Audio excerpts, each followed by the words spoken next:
Si ellos en mi nombre echarán fuera demonios y hablarán nuevas lenguas.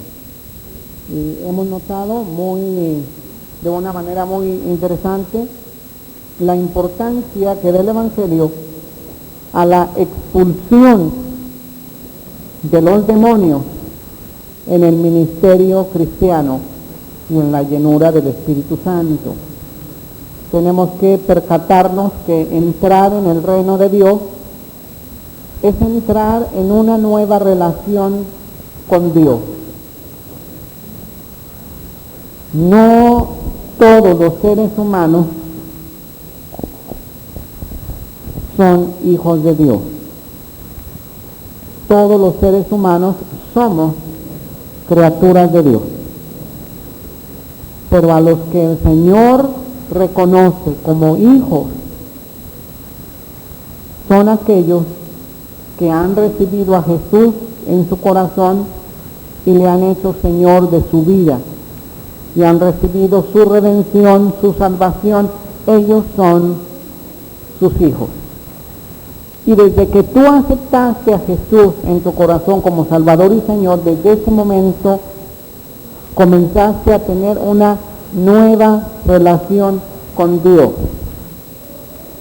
Antes de ser salvo, antes de nacer de nuevo, tu relación con Dios era estar separado de Dios, por cuanto todos pecaron y están destituidos de la gloria de Dios. Levante la mano aquella persona que antes de aceptar a Cristo pecó.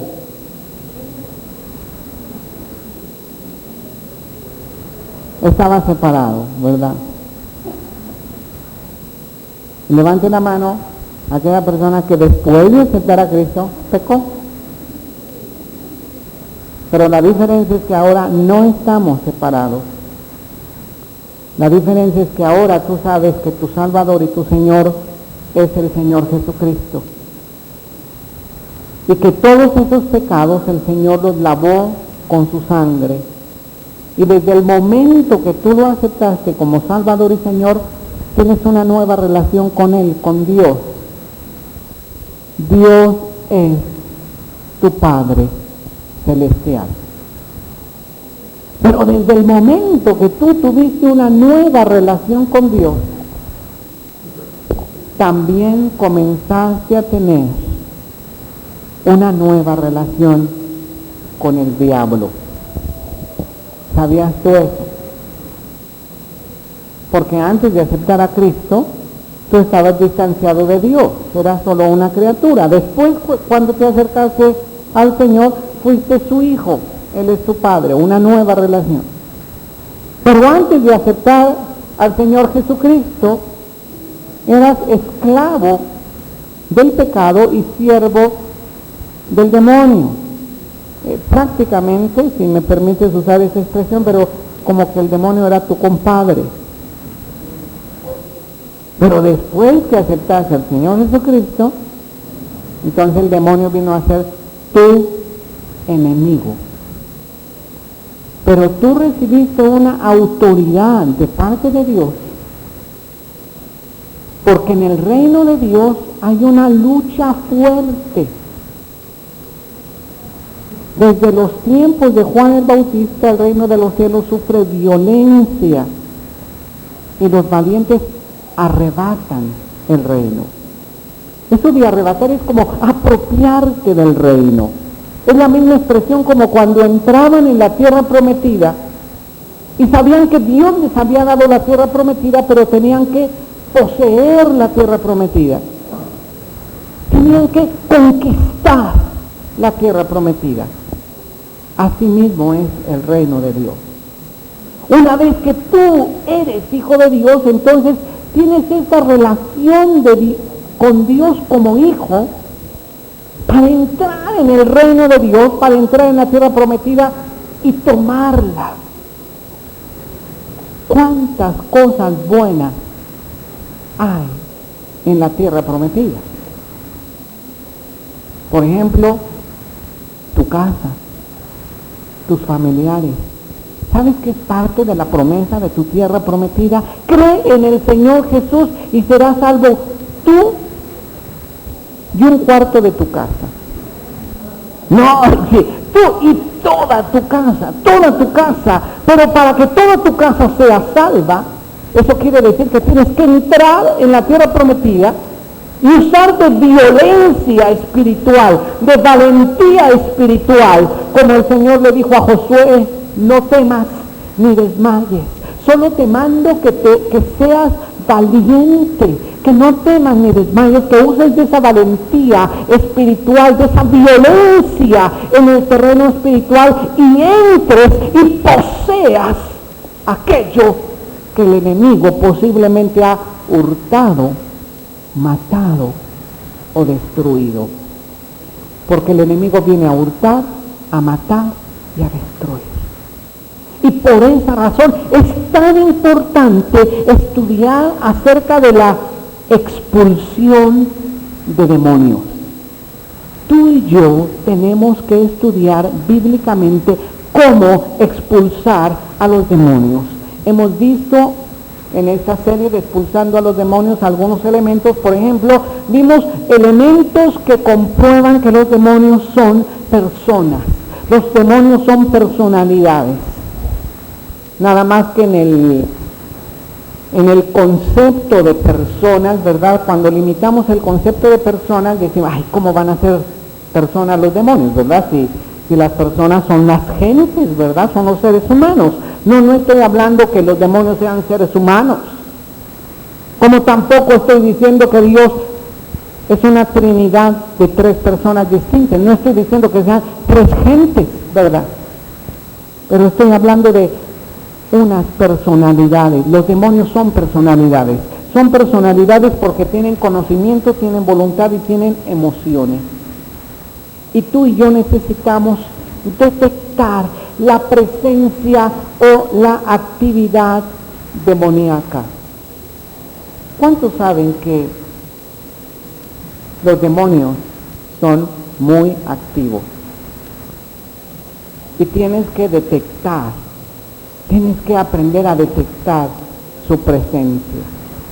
Esto no quiere decir que te vuelvas tan exagerado que en donde quiera que estés y lo que tú hagas siempre estés buscando demonios abajo de los manteles y abajo de las mesas y abajo de las camas y todo. No tienen necesidad de hacerlo, ¿verdad? No tienen necesidad de ir a una casa y estar reprendiendo todos los demonios de esa casa, no. Tienes que vivir la vida en paz, en abundancia. El Señor quiere que tengas comunión con Él, que tengas más trato con Él.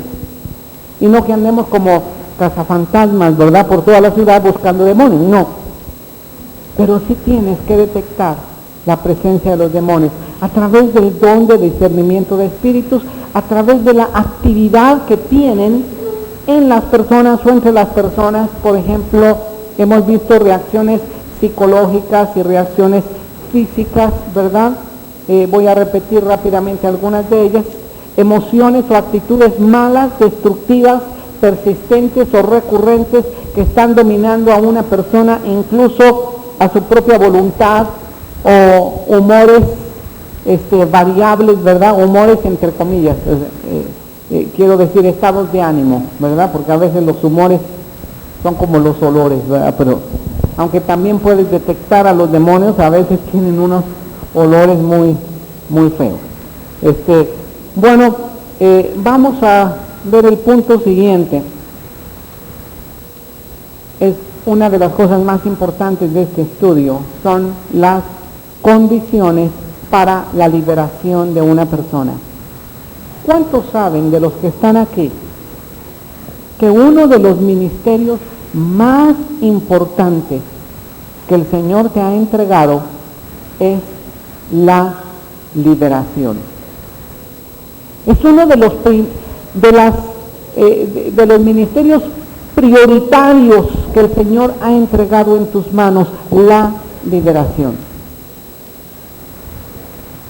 ¿Sabes que cuando Jesucristo entró al templo en aquella ocasión, y entonces Él mencionó una escritura de Isaías que decía: el Espíritu del Señor está sobre mí, por cuanto me ha ungido y me ha enviado.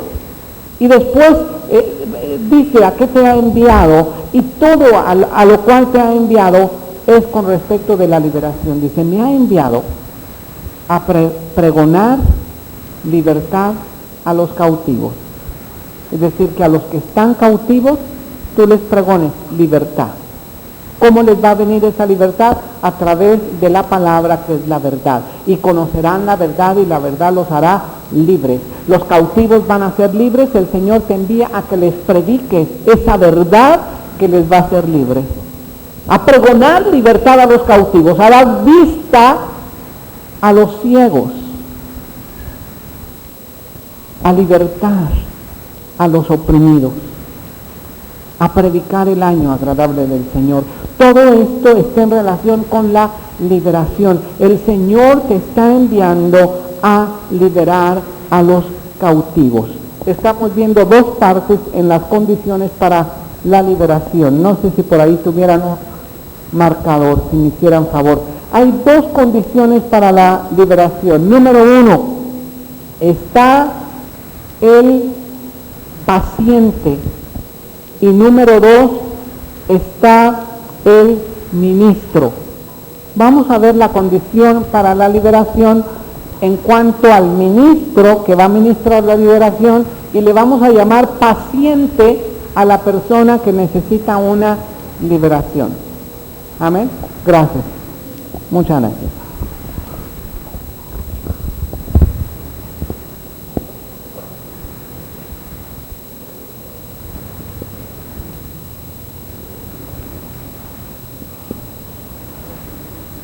Vamos a observar primeramente las condiciones necesarias para la liberación, las que necesita el ministro, el que va a ministrar liberación. Estas ya las habíamos visto. Si usted quiere tenerlas en detalle, en la clase pasada ya quedaron grabadas, las voy a mencionar rápidamente para ir luego al paciente. Pero necesitamos hacer un diagnóstico correcto. El ministro necesita conocer que tiene autoridad de parte de Dios. El ministro necesita el poder del Espíritu Santo. El ministro debe entender y aplicar en cada caso los principios pertinentes de la Escritura que definen las condiciones del perdón de pecado y las bases legales de la redención mediante el Señor Jesucristo. Es decir, que él sepa, el ministro, que el Señor le perdona a él, pero el Señor también le puede perdonar a aquel que está cautivo. Y luego, el ministro debe proveer tiempo y lugar adecuado para el consejo íntimo y personal del paciente. Y muchas veces un servicio público como este no es el lugar o el tiempo más adecuado, ¿verdad? En ocasiones la liberación pudiera prolongarse un tiempo, y entonces mucho mejor sacar al paciente, por decirlo así, o a la persona que necesita liberación a un lugar adecuado, en un lugar aparte, para ministrarle aparte la liberación. Lo último que nosotros vimos es que el ministro debe guardarse del orgullo espiritual en todas sus formas. ¿Sabes cuál es el primer, cómo decirte, como en la lista de los pecados, uno de los pecados que más estorban en la vida de un ministro?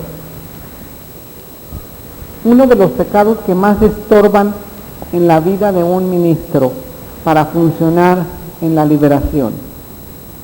¿Qué pecado estorbaría más? Tú dices, bueno, todos los pecados estorban, absolutamente que sí, pero el que es la raíz de todos los pecados se llama orgullo, rebeldía. Y curiosamente, muy curiosamente, en nuestras congregaciones cristianas, El pecado de orgullo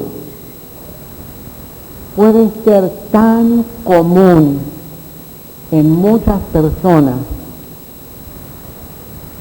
tan aceptado en algunos círculos sociales o grupos, tan normal, pero sin embargo cuando mencionamos algunos otros pecados escandalosos, nos asustamos y la Iglesia del Señor Jesucristo hace tanto énfasis en los pecados escandalosos en que puede caer alguna persona y muchas veces está tolerando una raíz fuerte de todos los demás pecados, y ese se llama orgullo. Y el ministro debe liberarse de toda especie de orgullo. ¿Sabes qué es tremendo el orgullo? El orgullo es algo fatal. Por orgullo, muchas veces nosotros mismos no somos libres. Por orgullo, muchas veces nosotros los cristianos no somos transparentes completamente. Por orgullo, muchas veces nosotros los cristianos no nos decidimos a morir completamente a nosotros mismos.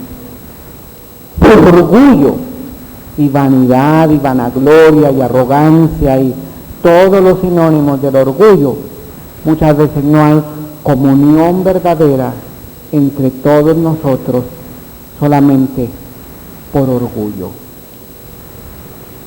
Porque el orgullo siempre va a comparar a las demás personas contigo mismo y vas a decir, ¿y este qué? ¿Y esta qué se cree? Y aquella persona, pues, ¿por qué se cree esto? Pero tú mismo es el que te estás creyendo. Y sabes que el orgullo es una raíz tan horrible, que cuando tú vas a ministrar liberación, una de las cosas que más se requieren es que tú seas libre, que te guardes del orgullo espiritual en todas tus formas, en todas las formas. El orgullo es un pecado carnal que se disfraza de espiritual y parece como un camaleón, se adapta a todas las circunstancias y a todas las formas, pero tienes tú que identificar en tu propia vida el orgullo. Claro que tenemos la capacidad de ver la pajita en el vecino, pero la bigonona que traemos no la alcanzamos a ver. ¿Sabes por qué? Por un pecado que se llama orgullo, vanidad, vanagloria. Y es tan difícil desprenderte del orgullo. Pero cuando tú te desprendes del orgullo y te decides desprenderte del orgullo, es entonces cuando tú eres libre. Ve simplemente, por ejemplo, los conflictos familiares. ¿Cuántos de los que están aquí son casados, casadas, con Z y con S, verdad? ¿Por qué en ocasiones? Bueno, solamente voy a hablar al tanteo, ¿verdad? Porque bueno, realmente no he vivido ahí en tu hogar, así que nada más es puro tanteo. Pero ¿por qué en ocasiones te cuesta tanto trabajo arreglar un conflicto familiar ese mismo día, sin dejar que se ponga el sol sobre tu enojo? Y que tú sabes que la Escritura dice que no se ponga el sol sobre tu enojo. Dice, bueno, al cabo que ahora oscurece más tarde, ¿verdad? Sí, gloria a Dios, ¿verdad? Pero son las 11 de la noche y todavía no arreglas tu problema. Son las 12 y ya te vas a dormir. Y es el otro día y todavía no arreglas tu problema. ¿Sabes por qué? Dite a ti mismo, mí mismo por orgulloso. Es por orgullo. Es por, ay, pero nosotros somos cristianos, mexicanos, y guerra contra Lucifer, ¿verdad? Y somos cristianos y cantamos y alabamos y parecemos la gran verdad cuando adoramos y pero espiritualísimos. Nadie hay más espiritual que nosotros. Pero hay esa raíz. A lo mejor tú no puedes ser acusado de algún pecado escandaloso, ¿verdad? Borracho, adúltero, ratero. No, hombre, Dios nos libre, ¿verdad? Pero ¿qué tal de orgullo? Sabes que el orgullo en todas sus formas es del diablo, no es de Dios. Aprended de mí, dice el Señor, que soy manso y humilde de corazón, y hallaréis descanso para vuestras almas. ¿Sabes por qué muchas personas viven oprimidas, sin descansar? Por orgullosas, por orgullosos. No han encontrado el descanso del Señor por el orgullo que traen o que traemos. Porque se disfraza muy bien el orgullo, se disfraza de espiritual generalmente. Yo orgulloso. Si este día yo sané como a 50,000 personas en el nombre de Jesús, orgullo. Ese se llama orgullo. Yo orgulloso, si soy el más humilde de esta congregación. Orgullo. Ya perdiste la medalla de humildad. Ya, orgullo.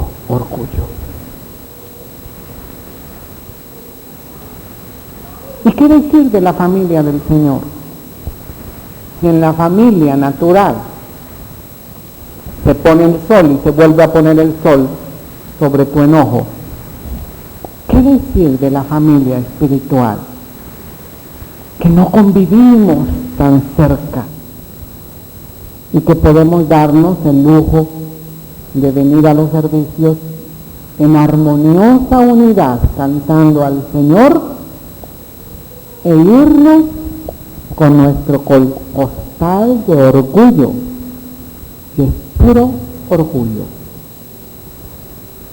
Ay, pero tenemos un ministerio liberador tremendo.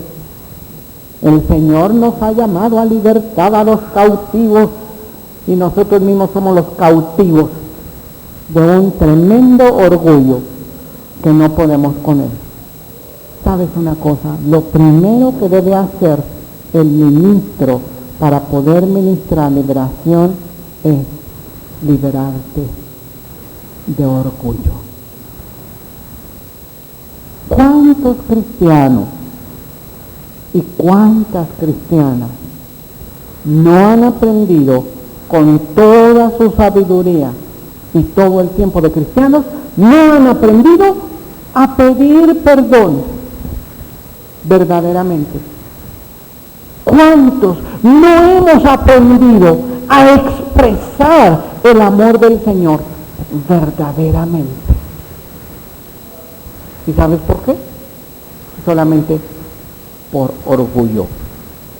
Y uno de los estorbos más grandes para el ministro, para la liberación, es el orgullo.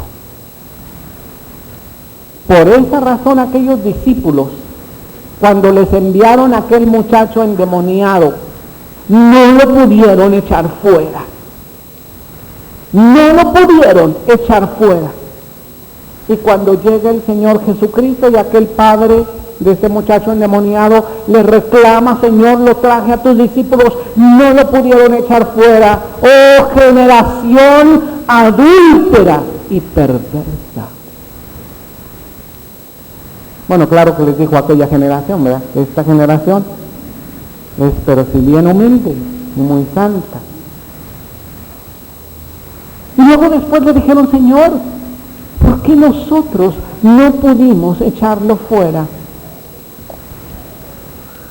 Por vuestra falta de fe.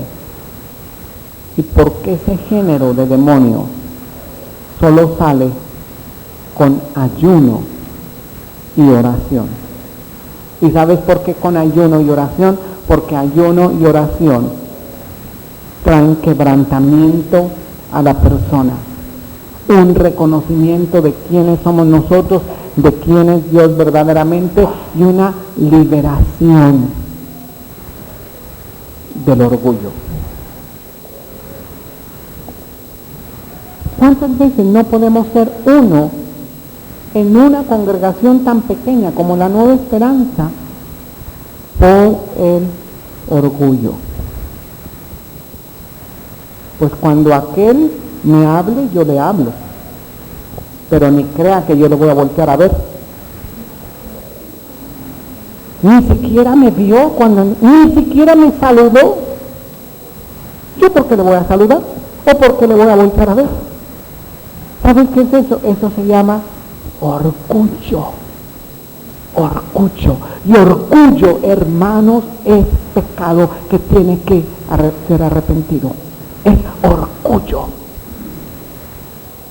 Pero somos tan santificados con un costal de orgullo. ¿Sabes una cosa? Una persona orgullosa no es una persona que puede fluir en el ministerio de liberación. Porque el que fluye en el ministerio de liberación tiene que tener cuidado del orgullo. Y sabes que también el paciente. Vamos a ir a los puntos del paciente.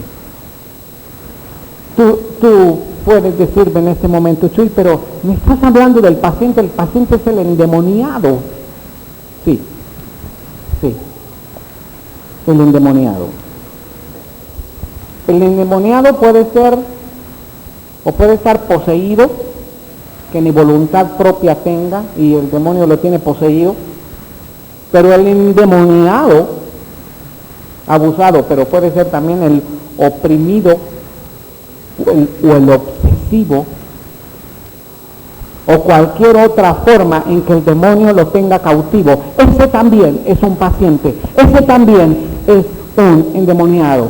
Es alguien a que el demonio lo está persiguiendo, lo está tosigando y lo está presionando y lo está reprimiendo, le está causando depresión, le está causando un cúmulo de todas las características que podemos identificar como un paciente. ¿Sabes cuál es la primera característica que el paciente debe tener para ser liberado?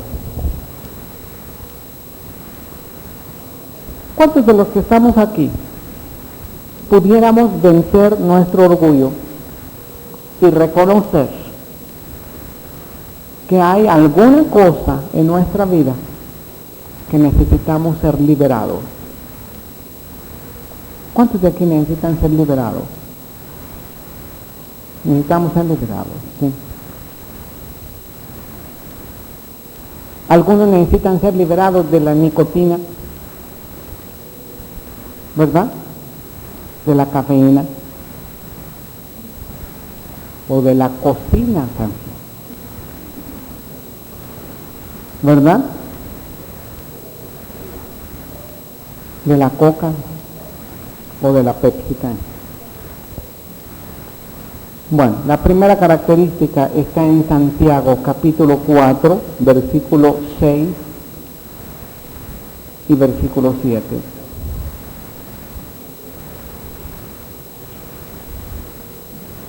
¿Cuántos necesitan ser liberados del viejo vergel? Santiago capítulo 4, versículo 6. ¿Lo tiene? La primera característica para el paciente. Pero Él da mayor gracia.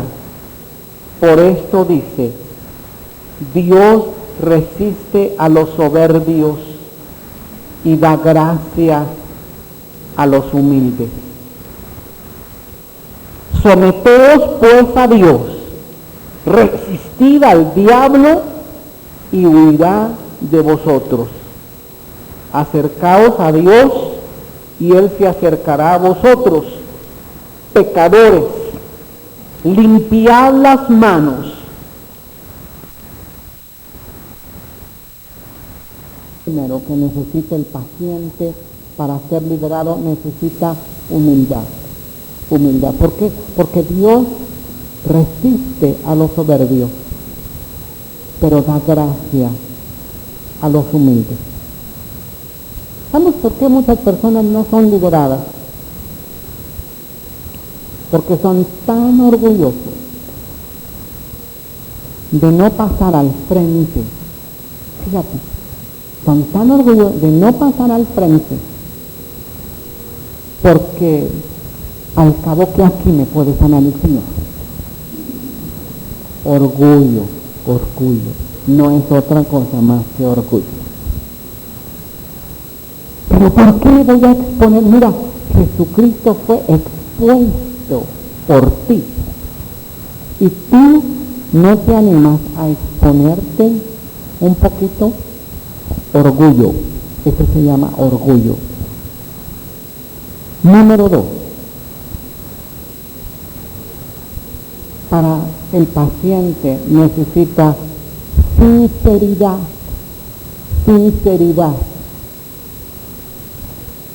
Honestidad, integridad. Salmo 32, versículo 1. Salmo 32, verso 1.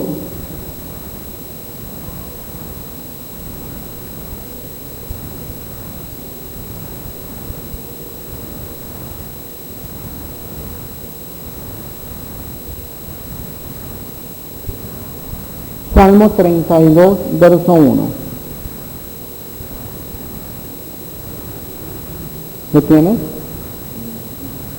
Bienaventurado aquel cuya transgresión ha sido perdonada y cubierto su pecado. Bienaventurado el hombre a quien Jehová no culpa de iniquidad y en cuyo espíritu no hay engaño. Mientras callé, se envejecieron mis huesos en mi gemir todo el día, porque de día y de noche se agravó sobre mí tu mano, se volvió mi verdor en sequedades de verano. Mi pecado te declaré y no encubrí mi iniquidad. Y dije, confesaré mis transgresiones a Jehová, y tú perdonaste la maldad de mi pecado. Esa es la segunda cosa que se necesita para ser liberado, es sinceridad. Un reconocimiento que se necesita ser liberado. Y sabes que aparentemente somos tan sinceros, pero la verdad es que yo creo que tenemos muchos ceros. No somos sinceros, tenemos muchos ceros. Hay tanta deshonestidad, tanta falta de integridad. Muchas veces no reconocemos que verdaderamente necesitamos una liberación. Y por esa falta de sinceridad nos quedamos sin ser liberados. Y hay muchos tipos y muchas áreas de liberación. Y solamente es que tú digas, yo necesito ser liberado. El Señor no te va a exponer, no vas a necesitar ser expuesto. Posiblemente los demás no se van a dar cuenta de que eres liberado, pero Dios y tú sí se van a dar cuenta que necesitas ser liberado. Número 3. Lo que el paciente necesita es confesar su pecado. Debe confesar todo pecado conocido. Primero es confesar y después es orar. Fíjate bien lo que dice la Escritura. Primera de Juan, capítulo 1, versículo 9. Si confesamos nuestros pecados, Él es fiel y justo para perdonar nuestros pecados y limpiarnos de toda maldad. Y dice Santiago, capítulo 5, versículo 16. Confesaos vuestras ofensas unos a otros y orad unos por otros para que seáis ¿qué? Sanados. La oración eficaz del justo puede mucho.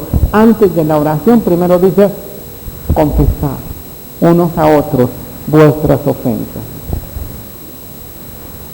Yo confesar mi ofensa con otro pecador como yo, confesar mi ofensa,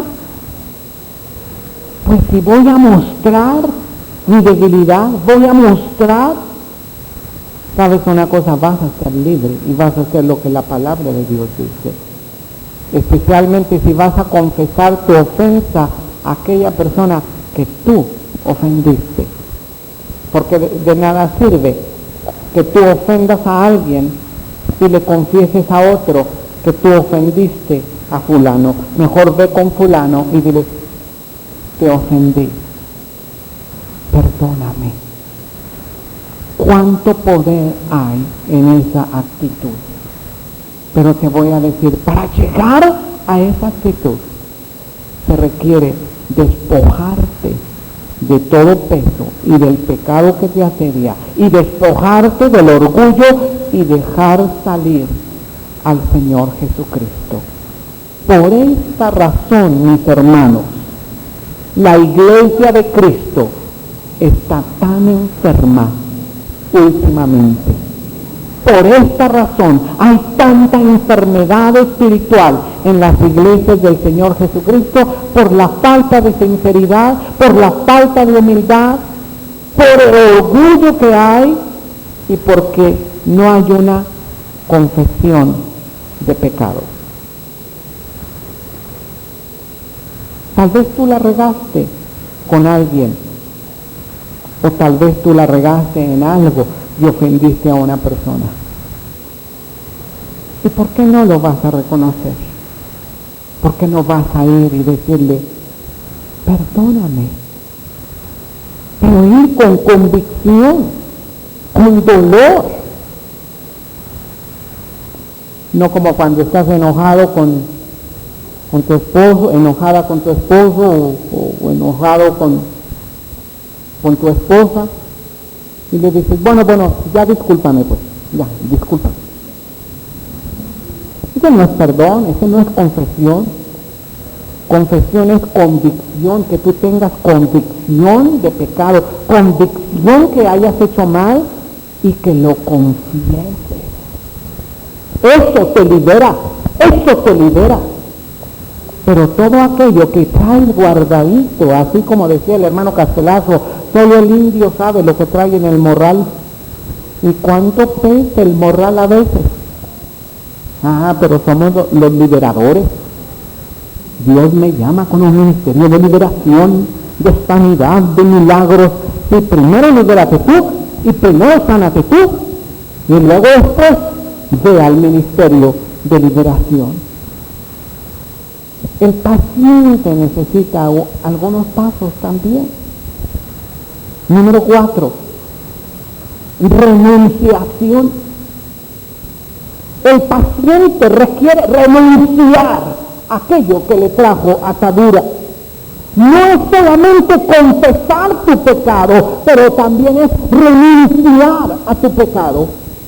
No solamente es confesar, pero es renunciar. Tienes que renunciar. Debes abandonar su camino y sus pensamientos también. Renuncio a toda obra del enemigo. Renuncio a todo pecado. Renuncio a las mentiras. ¿Cuántos de aquí todavía usan mentiras? Renuncio las mentiras. Debe haber una confesión, debe haber una renunciación. ¿Cuántos de aquí usan todavía malas palabras? Renuncio a las malas palabras. ¿Cuántos de aquí todavía usan comúnmente cosas que sabes que no debes usar? Tiene que haber una renunciación paciente. Estamos llamados a liberar, pero primero debemos ser liberados nosotros, liberados de nuestra boca, liberados de nuestros oídos, de nuestros ojos, de nuestra nariz, liberados, completamente liberados. Qué enferma está la iglesia del Señor Jesucristo. Y qué ridículo el ministerio de liberación cuando la misma iglesia requiere una liberación grande. Así. La iglesia es una chismosa. Estoy hablando de toda la iglesia. Pero la iglesia es una chismosa. Pero se cubre la iglesia chismosa con el que el propósito es para que oremos y que intercedamos.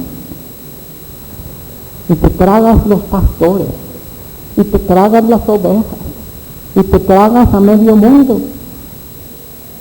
Te los comes, ¿verdad? Hablas de ellos, quiero decir. Es que te los desayunas. Hablas de los pastores, hablas de las ovejas, hablas de los hermanos, hablas de los vecinos, hablas de todo el mundo. Renuncia a eso. Mientras no renuncies, no se va a ir.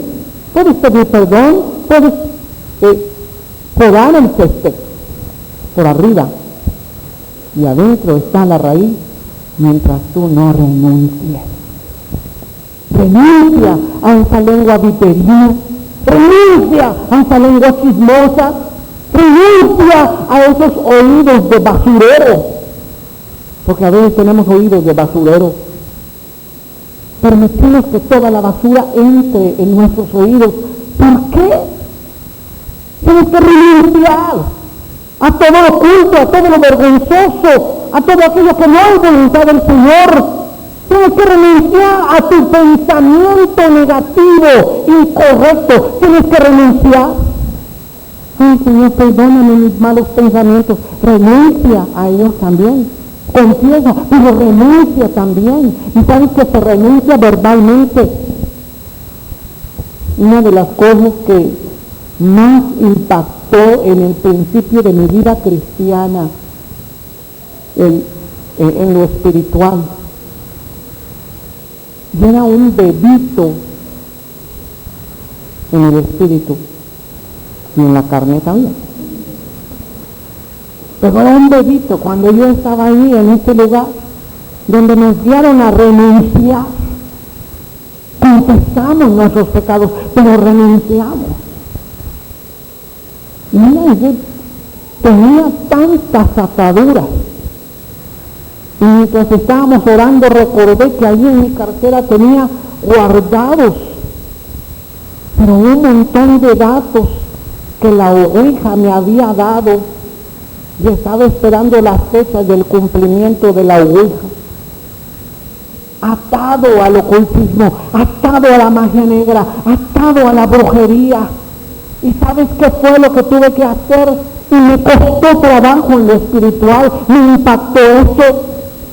Porque yo estaba renunciando, yo renuncio a todo pecado y todo chisme, yo lo renuncio, yo renuncio a toda crítica, y yo renuncio a esto, y yo renuncio a lo otro, y cuando yo renuncio al ocultismo, ahí se me trabó la garganta, y no podía salir, y renuncio hasta que eche fuera aquello. Si tú no renuncias, no me digas que se va a acabar tu problema. Si tú no renuncias a la crítica, no me digas que se te va a acabar lo criticón. Vas a seguir igual de criticón que antes. Ay, Señor, critiqué a fulano, perdóname. Una podada, pero adentro está la raíz. Tienes que renunciar. Renuncia a ser chismoso. Renuncia a todo lo vergonzoso. Renuncia. Porque esa es una parte de la liberación del paciente. Dice Proverbios 28, versículo 13. Proverbios 28, verso 13. Podríamos saber con seguridad en este momento de cuáles cosas sabemos que tenemos que renunciar. ¿Sí? Proverbios 28, verso 13. El que encubre sus pecados no prosperará, mas el que los confiesa y se aparta alcanzará misericordia. Pero el que los encubre, ese no prosperará. Ay, si no es cierto, yo no dije eso. A mí no me dijeron eso. No, si yo no hablo mal de nadie, yo no critico a nadie, yo soy el más bueno, yo soy el más humilde, yo soy el gran liberador. ¿Sabes una cosa? Estás encubriendo tus pecados y no vas a prosperar, no vas a prosperar. Mas el que los confiesa y se aparta de ellos, este alcanzará misericordia. Si tú los confiesas y los renuncias, te apartas de ellos, vas a alcanzar misericordia. Ay, si no es pecado, si nos amamos tanto. Sí, pero no están casados. Así que renuncia. Isaías 55 dice nomás fue una pedrada al aire, a ver a quién le tocaba. Isaías 55, verso 7.